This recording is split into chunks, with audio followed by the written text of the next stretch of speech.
आइए हनुमंत विराजिए, कथा करूं मति अनुसार, प्रेम सहित गति धरूं, पधारिए पवन कुमार।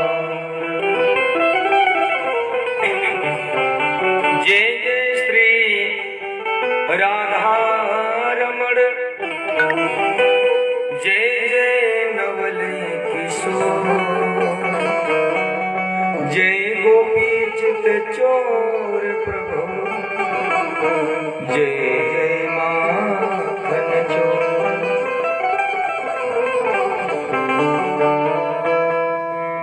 परम मंगलमय श्री मद्भागवत महापुराण जी, आदिनारायण भगवान की वांगमयी मूर्ति श्री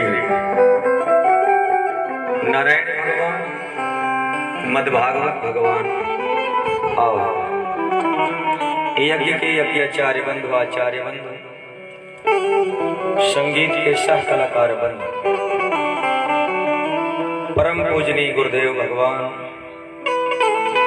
मुख्य यजमान श्री राम कुमार उमर वैश्य एवं समस्त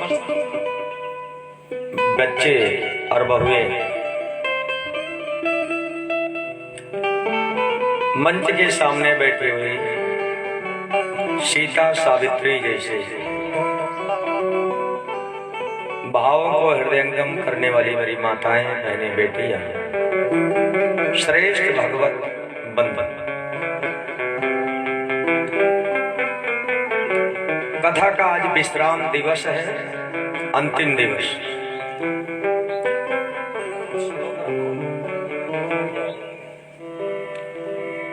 इसलिए हम आप सब एकीकृत होकर के निरंतर बड़े ही प्रेम से बड़े लगन और सबसे बड़ा भाग्यशाली मैं अपने को यह मानता हूँ कि मानी गुरु जी निरंतर प्रथम दिवस से लेकर के 7 दिवस पर्यंत जैसे मुख्य यजमान हो, इस प्रकार से आपने कथा का स्मरण किया। जय जय। कितनी बड़ी करुणा कृपा है। बार बार चरणों में प्रणिपात श्री सद्गुरुदेव भगवान आए नित्य प्रति की भांति हम आप सब अपनी मन और वाणी को निर्मल करें प्रभु के पावन चरणारविंद में लगाएं। श्री ठाकुर जी बिहारी जी के भगवान जीवन में ऐसे निरंतर कृपा आपकी बनी रहे। हल्का हल्का सब कम अपने आप हो जाए। नित्य ही आपके चरणों के प्रति मेरी भक्ति बनी रहे। इसी भाव को प्रदान करते हुए हम आप सब सीता राम जी की प्यारे रजधानी लागे, रजधानी लागे, मोह मीठो मीठो सरयू जी को पानी लागे। सीता राम जी की धोनी लागे, बड़ी प्यारी लागे, मोह मीठो मीठो सरयू जी को पानी लागे। सीता राम जी की प्यारी रजधानी लागे, रजधानी लागे, मोह मीठो मीठो सरयू जी पानी लागे।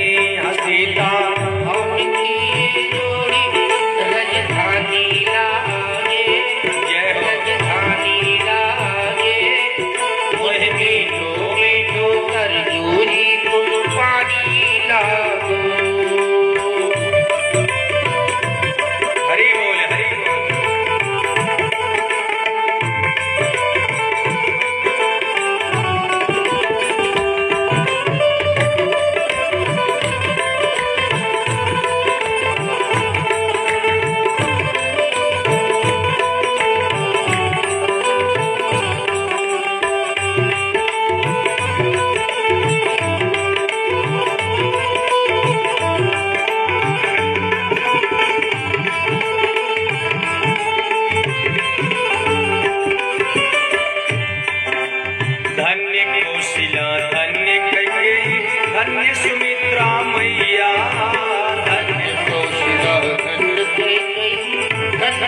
सुमित्रा मैया धन्य कैकेयी धन्य कौशला धन्य सुमित्रा मैया धन्य कौशिला धन्य कैकेयी धन्य सुमित्रा मैया धन्य कौशला धन्य कैकेयी धन्य सुमित्रा मैया अन्य धन्य दशरथ जी के आंगन अन्य धन्य दशरथ जी के आंगन खेले चारू भैया धन्य धन्य दशरथ जी के आंगन खेले चारू भैया मीठी तोतली रसीली प्रभु बानी लागे प्रभु बानी लागे मोहे मीठो मीठो सरयुनी को पानी लागे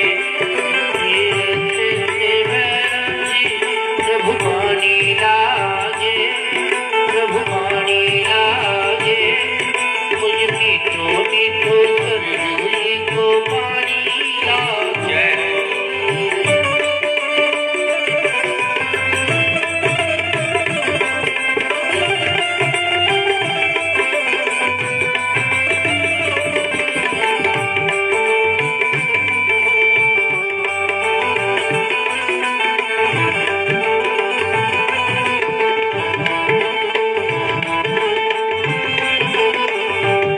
सीताराम जी की प्यारी रजधानी लागे रजधानी लागे मोहे मीठो मीठो सरयुनी को पानी लागे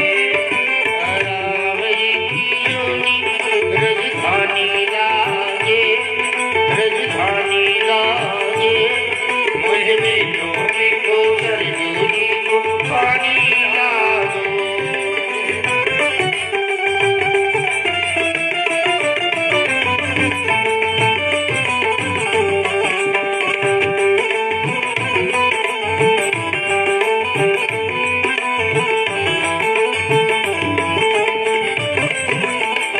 धन्य कौशिला धन्य कैकेयी धन्य सुमित्रा मैया धन्य कौशिला धन्य कैकेयी धन्य सुमित्रा मैया धन्य कौशिला धन्य कैकेयी धन्य सुमित्रा मैया धन्य कौशला धन्य कैकेयी धन्य सुमित्रा मैया अन्य धन्य दशरथ जी के आंगन खेले चारू भैया धन्य धन्य दशरथ जी के आंगन खेले चारों भैया मीठी तोतली रसीली प्रभु पानी लागे प्रभु पानी लागे मोहे मीठो मीठो सरयुनी को पानी लागे सीताराम जी की प्यारे रजधानी लागे राजधानी लागे मुझे मीठो मीठो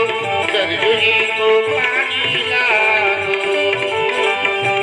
सीताराम राम राम सीताराम राम राम सीताराम राम राम सीताराम राम राम ओ सीताराम राम राम सीताराम राम राम सीताराम राम राम सीताराम राम राम सीताराम राम राम सीताराम राम राम सीताराम राम राम सीताराम राम राम ओ सीताराम राम राम राम हरि राम राम राम सीताराम राम राम सीताराम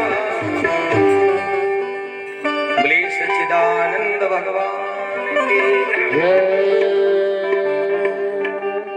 श्री यज्ञ नारायण भगवान भगवान की जय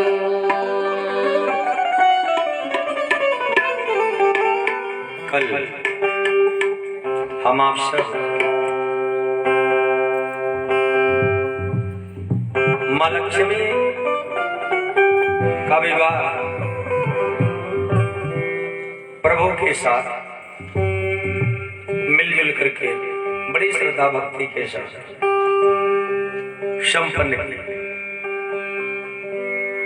लक्ष्मी नारायण की प्रिया है, और वो नारायण के पास ही श्रेष्ठ, अगर उनका सदुपयोग, उनका प्रयोग, कोई भी इस पृथ्वी का पुत्र चाहे कि मैं लक्ष्मीपति बन जाऊं, ये असंभव।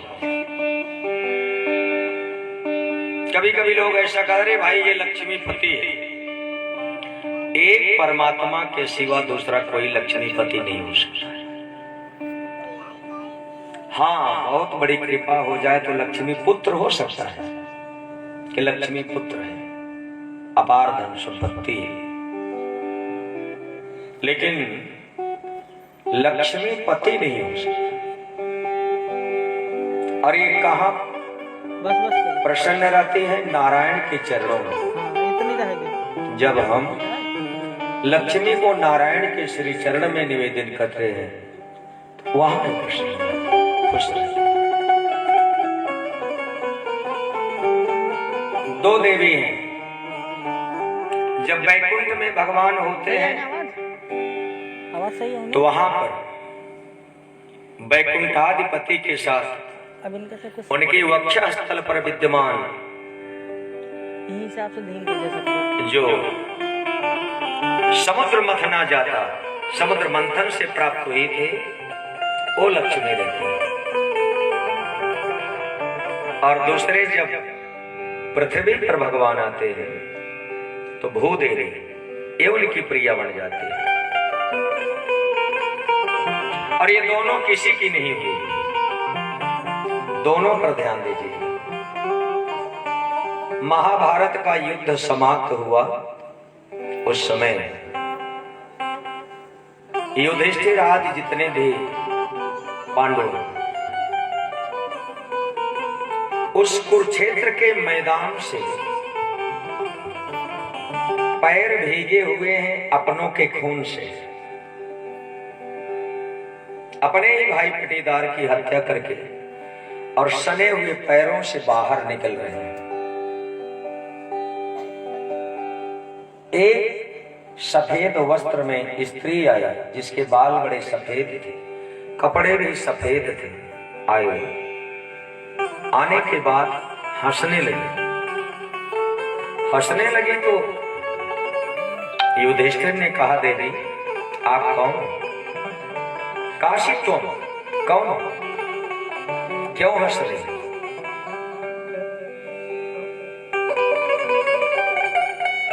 तो देवी ने कहा, मैं आपके ऊपर हंस रही हूं कि जिस पृथ्वी के तुम पृथ्वी पति बनना चाहते थे और अपने को ही मार करके आज तुम खून से सने हुए, तुम्हारे पैर घुटनों तक खून में सने हुए हैं, तो मुझे आश्चर्य इस बात का हो रहा है, लग रहा है कि जैसे तुम मुझ पर राज्य कर रहे, शासन करो। तुमसे पहले बड़े बड़े नरेश आए, बड़े बड़े राजा महाराजा आए, और सपने रावण कुंभकर्ण जैसे आए, हिरणाक्ष हिरण्यकश्यप जैसे दुर्दांत, और इसके बाद बड़े बड़े दानी महंत आए। एक छत्र सबने शासन किया, लेकिन एक दिन वो सब मुझे छोड़ करके चले गए और मैं यहीं की यहीं पर ऐसी बनी हुई। और युधिष्ठिर कितने आएंगे कितने चले जाएंगे, इसी धरती पर कितनों ने शासन किया और वो मुझे अपना मानते रहे, लेकिन मैंने कभी उनको अपना नहीं माना। हमारे लिए कितने अपने भाइयों का कत्ल कर देते हैं, कितने कितने प्रकार के लिए, सिर्फ मुझको प्राप्त करने के लिए, एक एक बीते के लिए लड़ाई हो रही है मुझे प्राप्त करने के लिए, लेकिन मैं किसी की नहीं हुई। जैसे वेश्या होती है और उसका कोई अपना निश्चित पति नहीं होता है, उसी प्रकार से मैं हूं। हम पर आकर के लोग शासन करते रहे, जाते रहे, लेकिन मैं किसी के पास, किसी के साथ नहीं गए, तो मुझे आश्चर्य इसी बात का है कि तुम अपनों को मार करके आज बाहर निकल रहे हो। लग रहा है कि जैसे मुझे अपने साथ लेकर के जाओगे। ये भूदेवी है, ये भी नारायण की प्रिया और लक्ष्मी है, इनको भी किसी ने रोक नहीं पाया। भगवान कन्हैया का विवाह बड़े धूमधाम के साथ अच्छे प्रकार से संपन्न हुआ। कामस्तु वासुदेवांशु, और काम के प्रतीक कामदेव जी, भगवान शंकर ने कामदेव को जला दिया था, जल खाक हो गया था। और वही कामदेव आज भगवान कन्हैया का विवाह होने के बाद माता रुक्मिणी के गर्भ से प्रद्युम्न के रूप में पैदा होते हैं।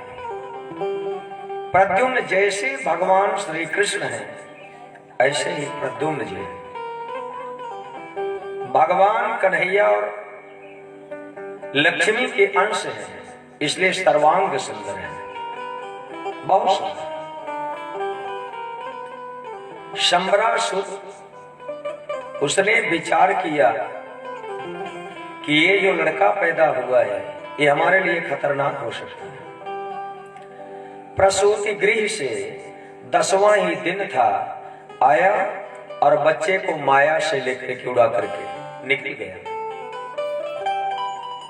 रुक्मिणी जी विश्राम करती रही, सोती रही, उनको पता नहीं चला कि बच्चा उनके पास से चला गया। अगर नींद आ रही हो तो जाकर के मुंह धो लीजिए, नहीं तो कथा अंतिम दिन की है, चली जाएगी। थोड़ा थोड़ा धो लीजिए, इसमें कोई शर्म की बात नहीं है। यज्ञ है, यज्ञ से थकावट आती है, धो करके बैठिए।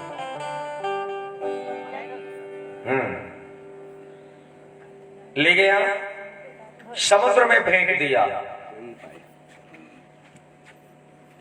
अब ये समुद्र में चला गया, झंझट खत्म, रह गया।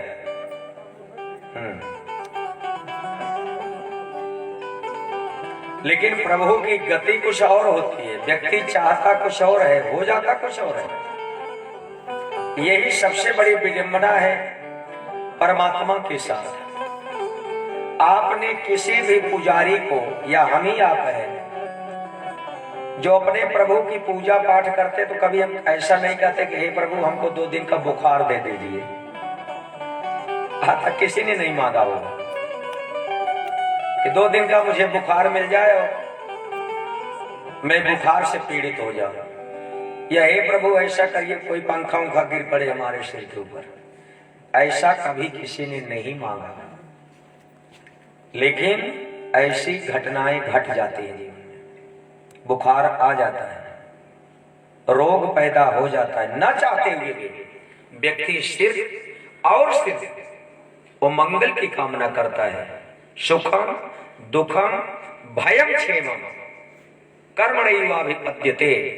सुख और दुख ये दोनों हमारे साथ लगे हुए हैं, इस बात को सदैव ध्यान रखें। किसी को भी छोड़ा नहीं।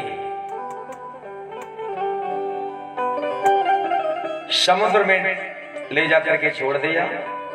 एक मत्स्य ने उस बच्चे को निगल लिया।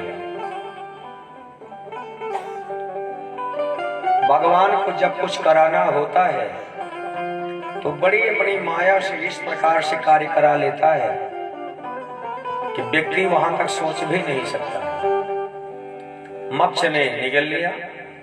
मछुआरे गए, समुद्र में जाल लगाए मछली मारने के, तो मत्स्य था वो भी फंसा।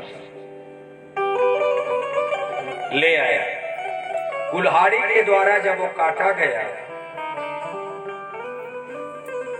तो देखा क्या गया, सुंदर सा उसमें बालक है।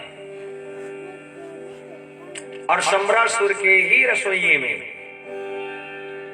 कामदेव की पत्नी, जो इस समय उसका नाम मायावती है, मायावती महामाया विनाशिनी, और माया पर उसका बड़ा श्रेष्ठ अधिकार है। दिखाया जबकि महाराज इस मत्स्य में तो बड़ा सुंदर बच्चा है, तो दे दिया गया रसोई में जो पूर्व जन्म में कामदेव की पत्नी रति है उनको दे दिया। अब रति छोटे से बच्चे को बड़ा सुंदर पालन करने लगे। ऐसे ऐसे पौष्टिक पदार्थों को खिलाना शुरू किया कि 12-14 वर्ष में ही वो बच्चा युवावस्था को प्राप्त हो गया। लगता था जैसे 18-20 वर्ष का है। इस प्रकार से एक दिन चूंकि रति ये समझ रही कि मेरे पति हैं, लेकिन जो पति है वो उसको नहीं पता है कि मेरी पत्नी है। खिलाती पिलाती, लेकिन एक दिन रति का भाव कुछ दूषित दिखा तो उस बच्चे ने जो युवावस्था को हो गया है उसने कहा आप लालन पालन मेरा माँ जैसे करती है, लेकिन आपके भाव मुझको कुछ दूषित दिखते हैं। तब रति ने पूर्व जन्म का वृतांत सुनाया। प्राणनाथ आप मेरे पति हैं। देवादिदेव महादेव भगवान भोलेनाथ ने आपको भस्म कर दिया, जला दिया। तब से मैं आपकी प्रतीक्षा कर रही हूं। और समय उन्होंने कहा था कृष्ण तनय हो ही सुखेगा, और आज आप पुनः मुझे प्राप्त हो गए हो, आप मेरे पति। संपूर्ण कथा का वृतांत बता दिया कि ये शंबरासुर किस प्रकार से आपको प्रसूति गृह से उठा करके ले आया, समुद्र में डाल दिया, वहां पर मत्स्य आपको निगल गया। मछुआरे लोग ला करके शंबरासुर के पास रखे और वहां जब कुल्हाड़े से काटा गया तो उसमें से आप निकले, मुझे प्रदान कर दिया गया। और प्राणनाथ एक कृपा करे, शंबरासुर को वो मायावी है, लेकिन उसके पास जितनी माया है उससे ज्यादा माया मेरे पास है। वो संपूर्ण विद्या मैं आपको प्रदान करते हो और आप उससे युद्ध करिए, हम दोनों यहां से निकल चले। ठीक है, बात को विश्वास, ऐसा विश्वास, और रति ने संपूर्ण माया की विद्या सिखा दिया शंबरासुर को, प्रद्युम्न कामदेव प्रद्युम्न को। आज प्रद्युम्न गया शंबरासुर के पास और उसका भाव यह था कि मैं इसको कुछ उल्टा बोलूं तो ये हमसे वाक युद्ध करे, बाद में फिर युद्ध हो जाए, मल्ल युद्ध हो जाए। और जाकर के शंबरासुर से तुम्हारा शासन ठीक नहीं, तुम ऐसे करते हो वैसे करते हो।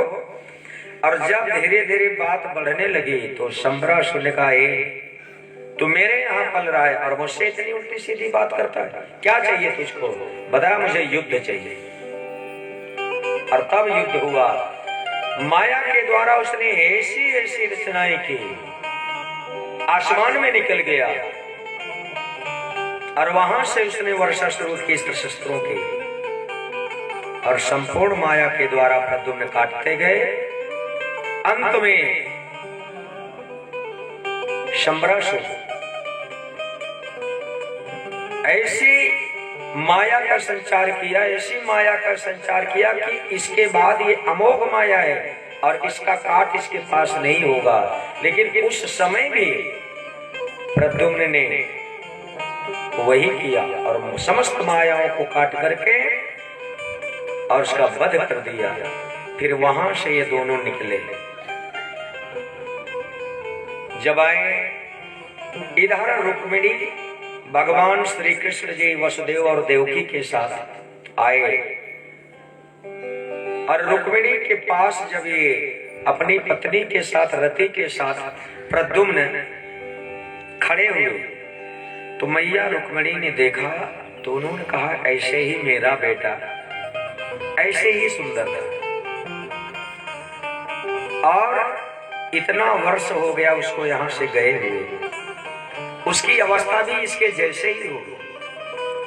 धन्य है वो माँ जिस माँ ने इस बच्चे को जन्म दिया, वो धन्य है। ऐसा सोचना ही था।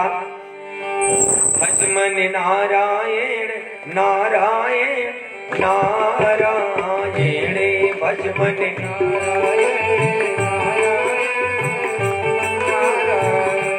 श्रीमन नारायण नारायण नारायण, श्रीमन नारायण नारायण नारायण, स्वामी नारायण नारायण नारायण, स्वामी नारायण नारायण नारायण, श्रीमन नारायण नारायण नारायण, श्रीमन नारायण नारायण नारायण।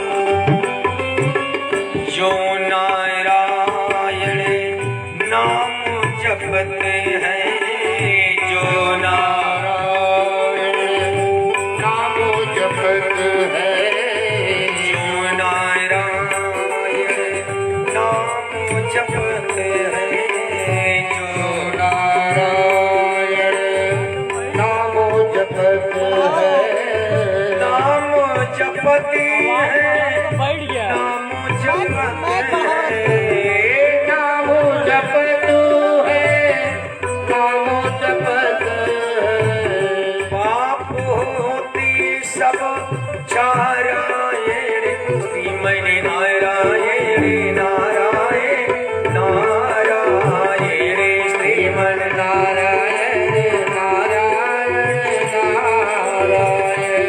बोले सच्चिदानंद भगवान। जय। नारायण नारायण कहते हुए देवर्षि नारद जी पहुंचे। भगवान सब समझ रहे हैं, सब जान रहे हैं ये कौन है, कटई बैठ गया। लेकिन कुछ भी बोले नहीं। देवर्षि नारद देखे तो उन्होंने रुक्मिणी से कहा, देवी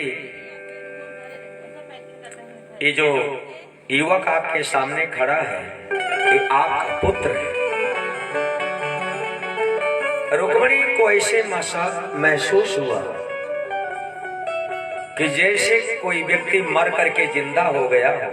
इतना प्रसन्न, बहुत प्रसन्न, गले से लगा ले। बहु को भी दे दे। संपूर्ण कथा का वृतांत देवर्षि नारद ने बता दिया था और प्रेम से बहू के साथ रहने लगे। मां रुक्मिणी का ऐसा सौभाग्य। अब भगवान के अन्य विवाहों की चर्चा। ये विवाह हुआ, कोरोना बेटा भी हो गया, तब इसके बाद अन्य पूरा विवाह कोरोना चालू नहीं हुए। पकड़े।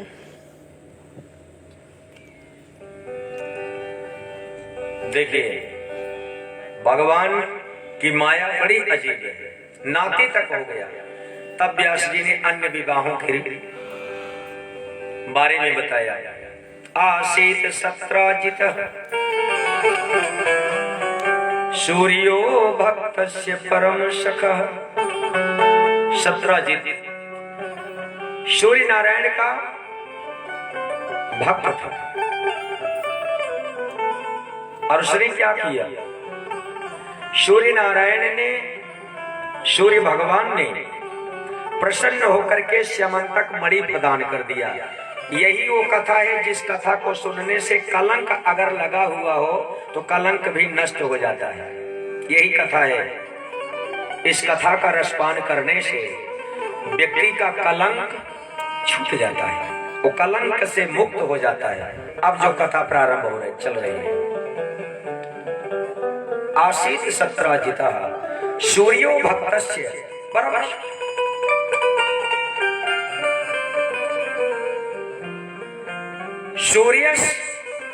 सूर्य जी ने संतुष्ट होकर के श्यमंतक मणि प्रदान कर दी, ले जाओ। मणि की विशेषता 8 भार सोना प्रतिदिन दिया करती थी, और वो मणि जो धारण कर लेता था, जो पहनता था, लगता था जैसे दूसरा सूर्य उदय हो गया। ऐसी मणि की विशेषता, द्वितीय सूर्य उदय हो गया। श्यमंतक मणि प्रदान कर दिया। मणि को लेकर के आया सत्राजित,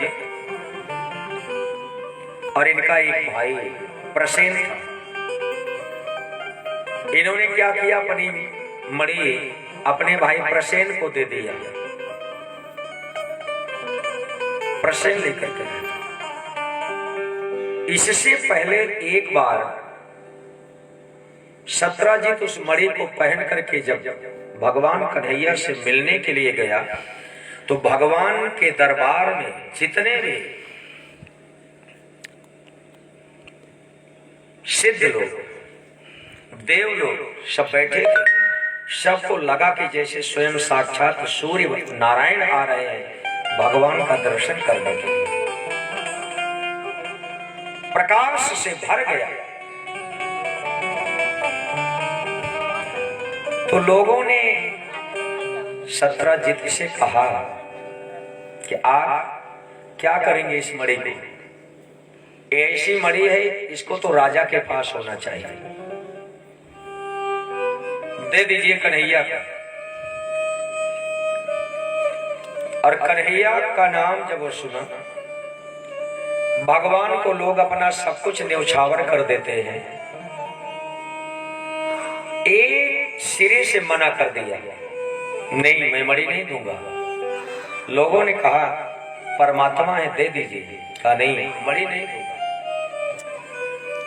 भगवान को क्या है, किस चीज की जरूरत है? प्रभु ने कहा जाने दीजिए, मुझे इसकी आवश्यकता नहीं है। अब जब घर पर आया तो प्रसेन को मणि दिया, और प्रसेन उस मणि को पहन करके शिकार खेलने के लिए जब गया घोड़ों के साथ सवार होकर के,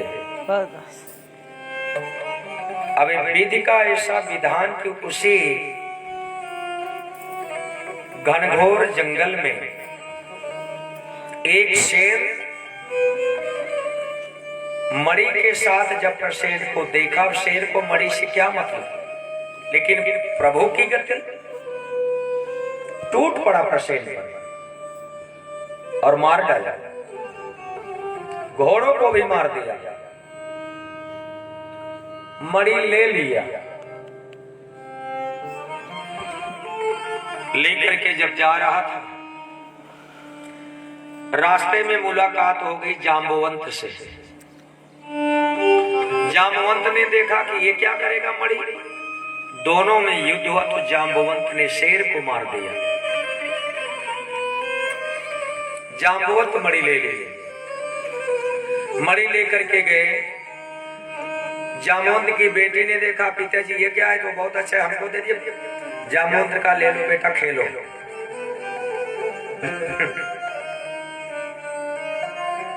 अब वो बेटी मणि ले ली और खेलना शुरू कर दी। इधर जब प्रसेन वापस नहीं आया,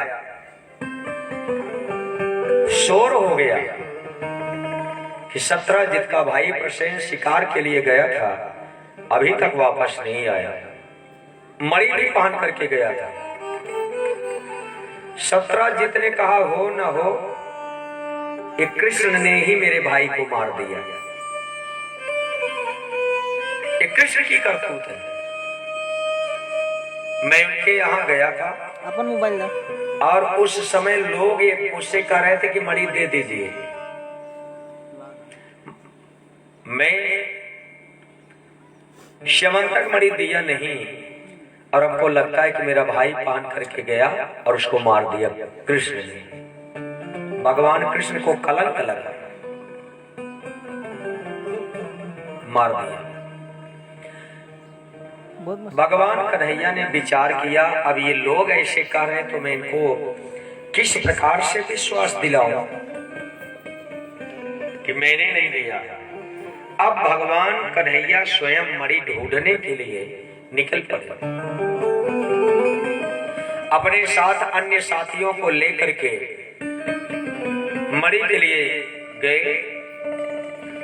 रथ पर सवार बहुत दूर जब निकल गए, एक स्थान पर इनको थोड़ा सा खून सना हुआ दिखाई पड़ा। घोड़ा गिरा हुआ था। कन्हैया समझ गए कि बात यही है, यहीं पर किसी ने मार करके मणि ले लिया। अब किसने मारा ये कैसे पता चले? तो शेर के पंजे का निशान दिखाई पड़ा।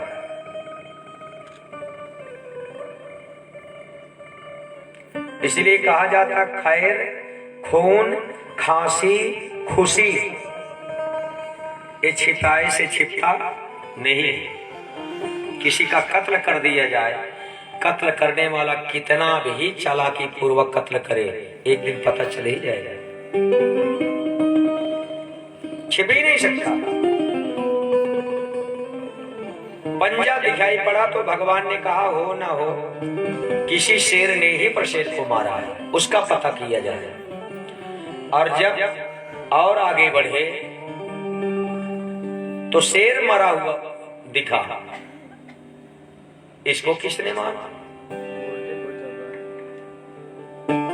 तो वहां पर भालू का पंजा दिखाई पड़ा, तो पता चल गया किसी भालू ने शेर को मारा। वहां से जब आगे जाते हैं तो एक बड़ी विशाल गुफा में एक बालिका लड़की वो मणि लेकर के और उसी के साथ अपनी सहेलियों के साथ बैठ करके खेल रही थी। भगवान कन्हैया ने कहा ये देखे मणि यहां पड़ी हुई। मणि के पास भगवान गए, मणि जैसे हाथ में लिए चिल्लाई, पिताजी जाम्बवंत जी आए। क्या है? अरे मेरी मणि छीन रहा।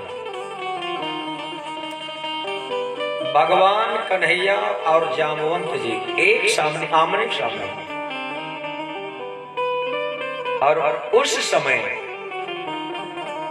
दोनों में युद्ध शुरू हो गया, मल्ल युद्ध। एक तरफ भगवान और एक तरफ जाम्बवंत जी, दोनों लड़ रहे हैं।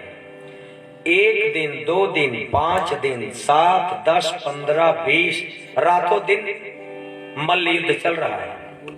न वो हार रहे हैं और भगवान के हारने का तो मतलब ही नहीं है। 20 दिन 25 दिन 28 दिन हो गया।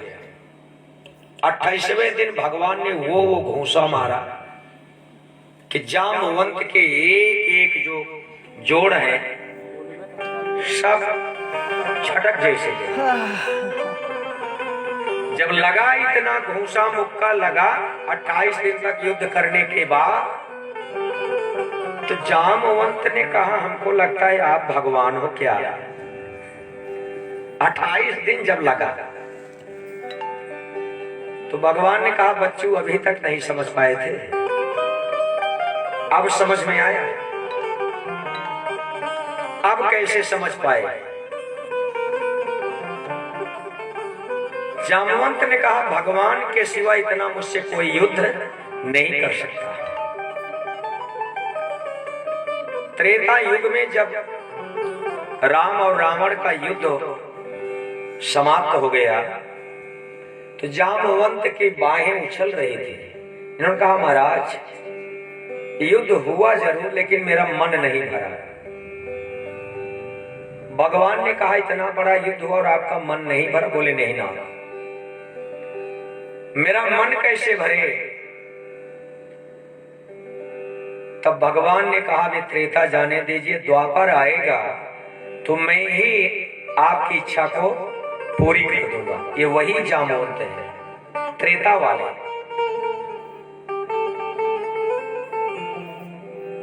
बड़ी लंबी उम्र है।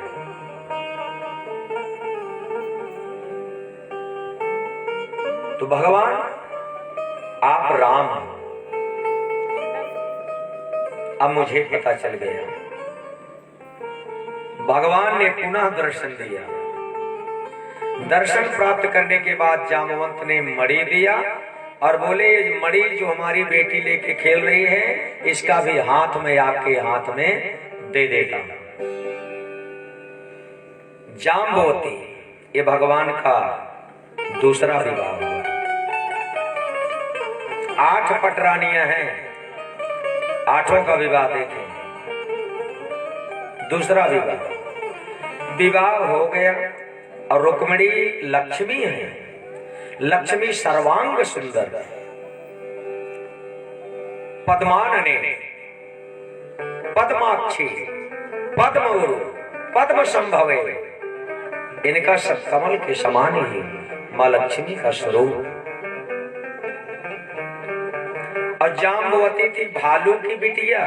तो भाई अगर भालू की बिटिया है तो जरूर कुछ न कुछ तो भालू वाला चेहरा मोहरा रहेगा कि नहीं रहेगा।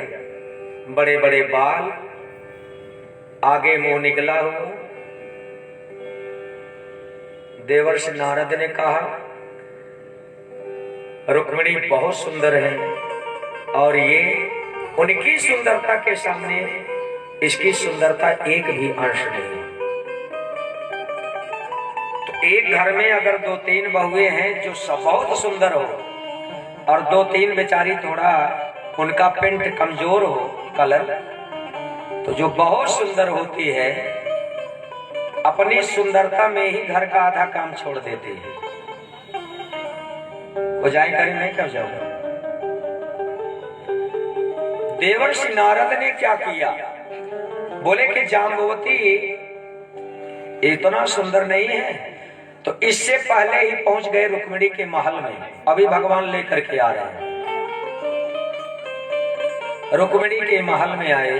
अरे रुक्मिणी, रुक्मिणी। हाँ देवर्षि, अब की बार भगवान विवाह करके अपने साथ इतना सुंदर अपने साथ स्त्री ला रहे हैं कि जिसका वर्णन नहीं किया जा सकता है। रुक्मिणी ने कहा, हो अगर हमसे भी सुंदर हो गई तो ठीक नहीं। अति महाकुरूप, हमसे ज्यादा सुंदर हो गई ठीक नहीं, तो वो तो लक्ष्मी है। उन्होंने कहा कि मैं ऐसा श्राप देती हूं कि जो भी आ रहे हो मेरे समान सुंदर हो जाए, कि जितना हम है उतने वो रही, उससे ज्यादा न रहे। और जितना ही गड़बड़ थी उतने सुंदर हो गई, सर्वांग सुंदर हो गई। अब ये भगवान का दूसरा विवाह।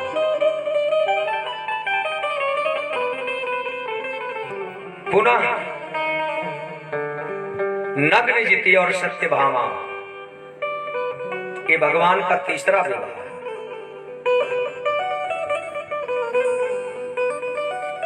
एक दिन भगवान कन्हैया अर्जुन के साथ यमुना के किनारे भ्रमण करने गए, घूमने टहलने गए। एक सुंदर सी स्त्री बैठ करके भगवान विष्णु का पूजन कर रही थी। भगवान अपना रथ दूर पर ही खड़ा कर दिए। अर्जुन से बोले, देखिए यमुना के किनारे एक स्त्री बैठी हुई तपस्या की मूर्ति जैसे दिख रही, वो क्या कर रही है।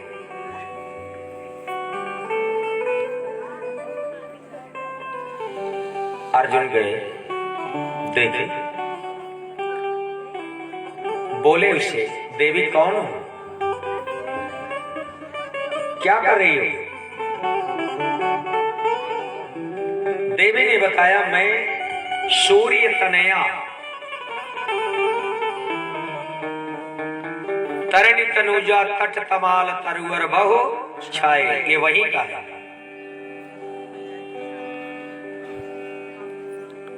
मैं सूर्य तनया रवि नंदिनी, मेरा नाम कालिंदी है। क्या कर रही है बताइए। मैं स्त्री हरि को प्राप्त करने के लिए श्री नारायण को मैं अपना पति बनाना चाहती हूँ, इसके लिए मैं तपस्या कर रही हूँ, इसके लिए मैं तपस्या कर रही हूँ।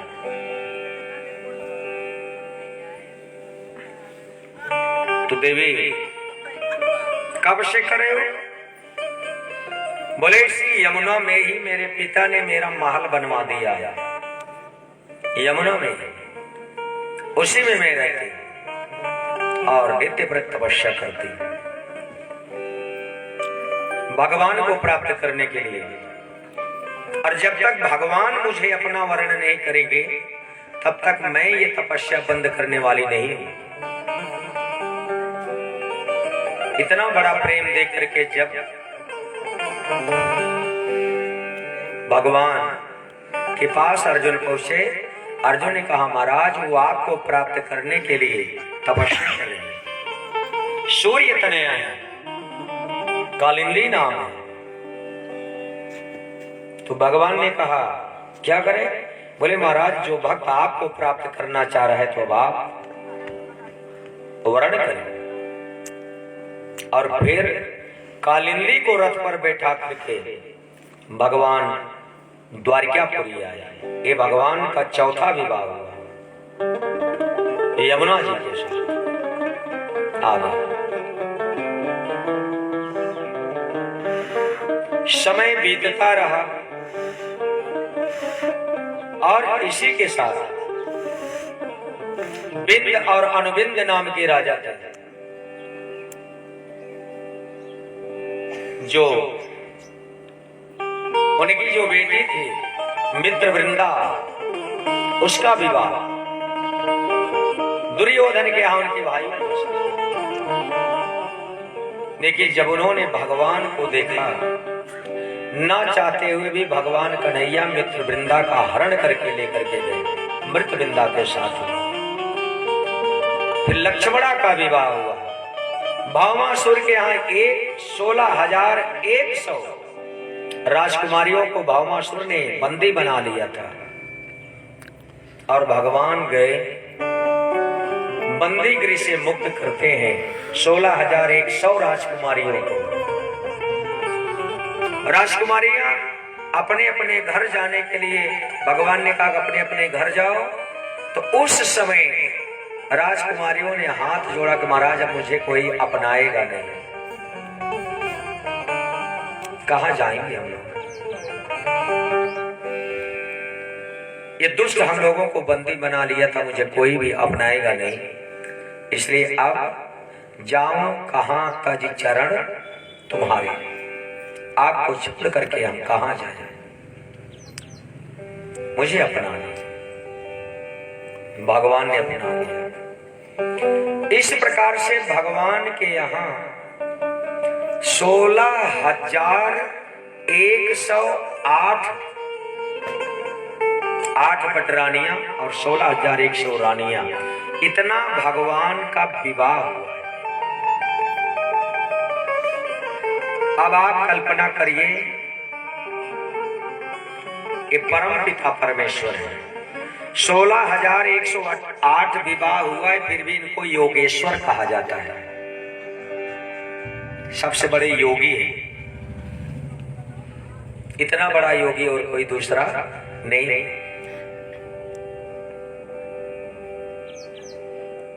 एक बार एक गोपी यमुना जी के इस पार आ गई दही बेचने के लिए, और जब वापस जा रही थी तो रात इतना भयंकर बारिश हुई कि वो पार नहीं कर पा रहे थे यमुना जी को। उस समय उन्होंने कहा कि नाथ, अगर कन्हैया मेरा सबसे बड़ा योगेश्वर है तो यमुना जी सूख जाए। उस समय यमुना जी सूख गई। ये भगवान अपने भक्तों को, भगवान की चीर हरण लीला जब सामान्य अर्थ से हम आप करेंगे तो हमारी आपके समझ में नहीं आया। जैसे माता और पिता के सामने उसका पुत्र और उसकी पुत्री जब ये महीने 2 महीने के होते हैं तो वस्त्र का, उस शिशु को कपड़े का कोई भी भान नहीं होता है। इसी प्रकार से मानव का शरीर है, अपने परमात्मा के सन्मुख इस पर वस्त्रों का कोई भी प्रभाव नहीं है, आवरण से कोई तात्पर्य नहीं है। वो परमात्मा है, सबका पिता है, उसका कोई भी प्रभाव नहीं होता। ऐसे भगवान है। योगेश्वर कृष्णो, कृष्ण योगेश्वर है भगवान। दुर्वासा दुर्वासा दुर्वासा जी, अब इन संतों का कितना महात्म बताया जाए कि देखने मात्र से हम आपको लगते हैं कि नहीं ये भयंकर क्रोधी है, दया से ये भरे हुए, इतनी दया।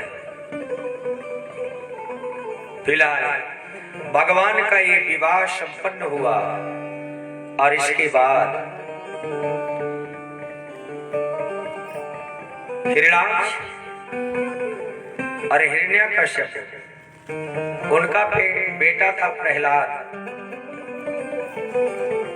प्रहलाद का बेटा राजा बलि, जिसने भगवान को दान दिया और ऐसा दान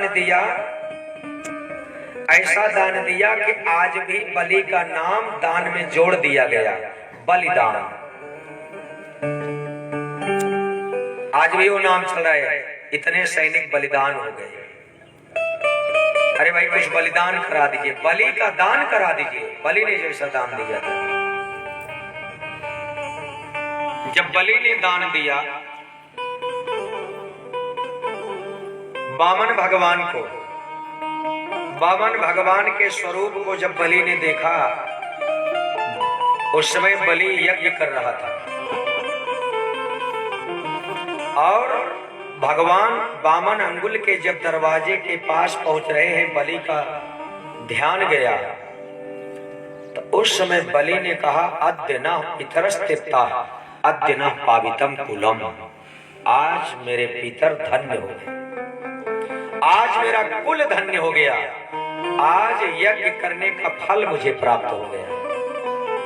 मेरे यज्ञ में साक्षात परमात्मा आ रहा है। सर्वविदित कथा है। शुक्राचार्य जी चाहते थे कि दान बलि न करे,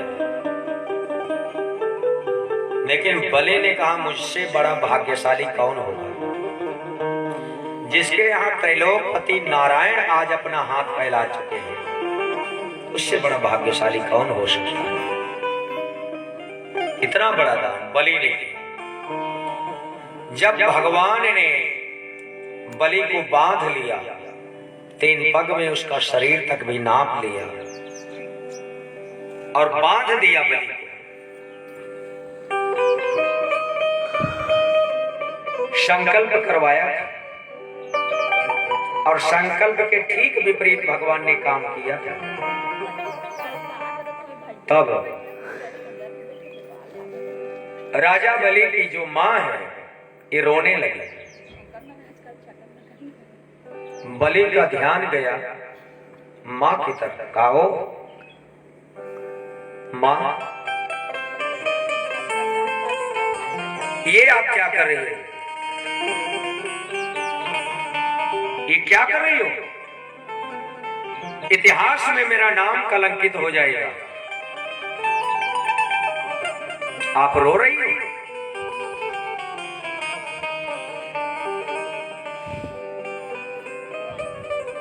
बलि की मां ने कहा, बेटा मैं इसके लिए नहीं रो रही हूं कि तुम्हारा सब कुछ ले लिया, इसके लिए मैं नहीं रो रही हूं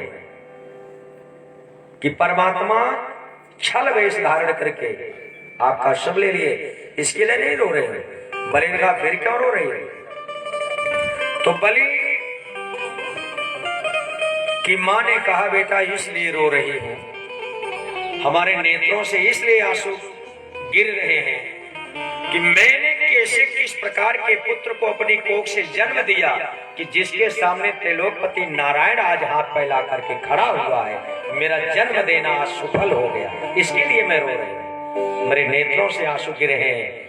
कितनी बड़ी मेरी किस्मत है, मैंने कैसे बेटे का जन्म दिया कि जिस बेटे के सामने त्रिलोकपति नारायण हाथ फैला करके खड़े हैं। इसके लिए धन्य है बेटा, धन्य है तेरी दानवीरता, तेरी शौर्यता, जो दान तुमने दिया बेटे, धन्य है बेटे।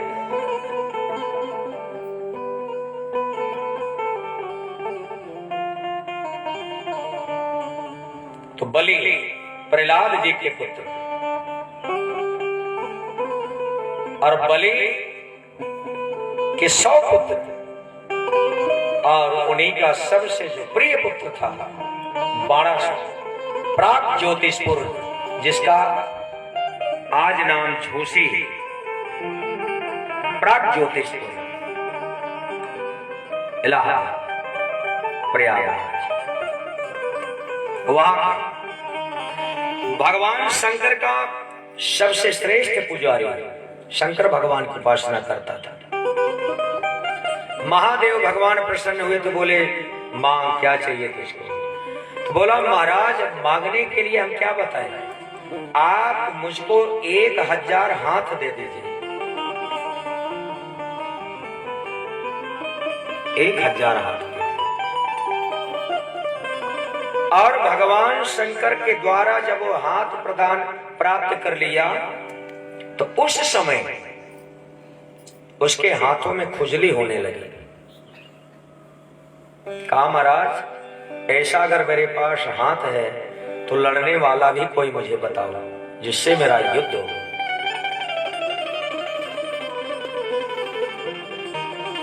लड़ने वाला आप मुझे बताइए।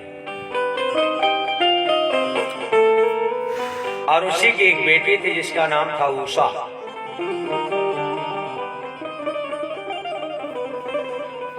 एक दिन उषा अपने सहेलियों के साथ विश्राम कर रही थी, आंख लग गई तो स्वप्न देखने लगी, जैसे किसी श्रेष्ठ पुरुष के साथ उसका मिलन हो रहा। थक गए, पकड़े। और इतने में ही वो चिल्लाई, अरे प्राण प्रिय।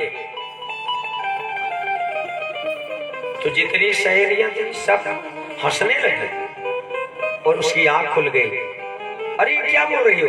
हाँ, तुम्हारे मुंह से क्या निकला? तो विचार करने लगी कि कैसे हो गया। उसी की एक सहेली थी चित्रलेखा, और वो ऐसी थी कि संपूर्ण सृष्टि के जितने भी मानव हैं सबका चित्र बना सकते थे। बुलाई चित्रलेखा को, इधर आओ। जिस व्यक्ति को मैंने स्वप्न में देखा है उस व्यक्ति का चित्र बना करके मेरे सामने रखा। ये है कौन? चित्रलेखा सतयुग से शुरू की जितने देवता, ऋषि, मुनि, गंधर्व, ये नहीं, फिर दूसरा ये भी नहीं, तीसरा ये भी नहीं, चौथा ये भी नहीं, और इसके बाद यदुवंशियों का जब चित्र बनाना शुरू किए,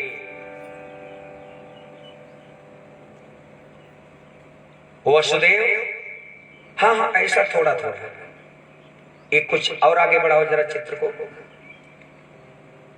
श्री कृष्ण का जब उसने चित्र बनाया, हाँ और ये बिल्कुल मिल रहा है, और थोड़ा आगे बढ़ाओ। प्रद्युम्न का चित्र बना, अरे बिल्कुल और थोड़ा आगे, उन्हीं का।